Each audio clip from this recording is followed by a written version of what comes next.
mahasiswa yang ada di sekolah kami, kampus mengajar angkatan ke-6 melakukan beberapa program seperti literasi, numerasi, dan juga literasi keagamaan yang saling sharing dengan program-program sekolah juga. Beberapa program lain yang di luar seperti studi tour tsunami, Museum Aceh, anak-anak dari siswa kelas 6, begitu juga pembuatan pojok baca untuk perpustakaan dan lain sebagainya. Kemudian masalah program literasi itu adalah anak-anak yang kurang pemahaman apa yang dia bacakan, sehingga para mahasiswa membuat program di sore hari. Anak-anak yang kurang tanggap dalam membaca atau memahami bacaan yang sudah dibaca, itu orang itu membuat program di sore hari bersama anak-anak yang kurang mampu dalam memahami apa yang dia baca.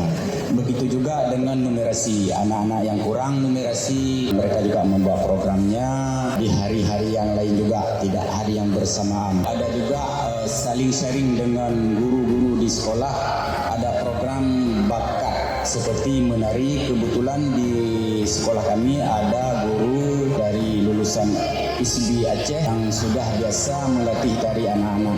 Itu juga kerjasama dengan para mahasiswa kampus mengajar, saling bantu-membantu sehingga program tersebut berjalan dengan lancar. Nah, itu saja program yang ada di sekolah kami yang sudah dijalankan.